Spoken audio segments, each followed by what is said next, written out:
Isang mahalagang pagkakataon, binisita ng Anti-Narcotics International Assistance Group Incorporated o NARIAG ang tanggapan ng PNP Drug Enforcement Group nitong September 8, 2023.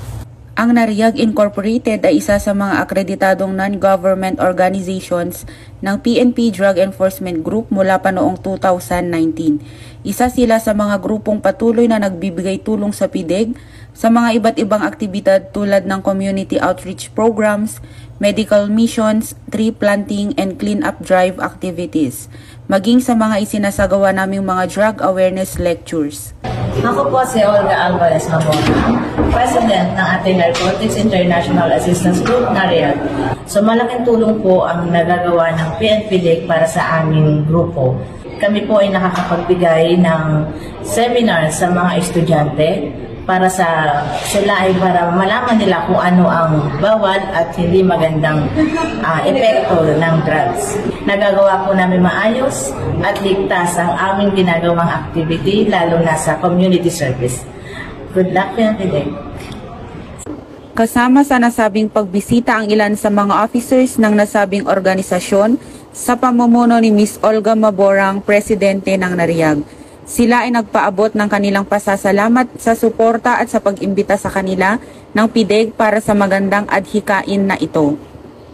Tinalakay dito ang ilan sa mga mahalagang gampanin ng bawat individual pagdating sa usaping pag-aresto bilang isang sibilyan at ang pagre-rekomenda para sa mga nais dumulog para pumasok sa mga rehabilitation centers. Nagtapos ang programa sa pagbibigay mensahe ni Police Colonel Junicio B. Bartolome Jr., Acting Director ng PIDEG, na kung saan siya ay taus-pusong nagpapasalamat sa patuloy na pagbibigay ng suporta ng NARIAG sa PIDEG.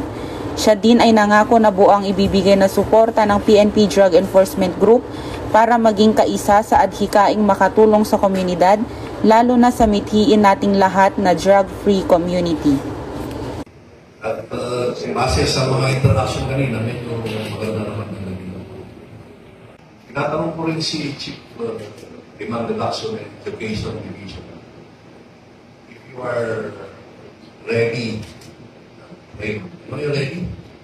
Systems education at the transferring. You are always as you wish. Kung may oras kayo mong bisitahin at libre siya, basta nakapag-appointment doon. I encourage you to visit the person. So with that, thank you, ladies and gentlemen. Para sa serbisyong nagkakaisa, sagot sa pagsugpo sa iligal na droga. Mula sa tanggapan ng PNP Drug Enforcement Group, ako ang iyong PNN Correspondent Patrolwoman Mirasol Ariola, alagad ng batas, tagataguyod ng Balitang Pulis.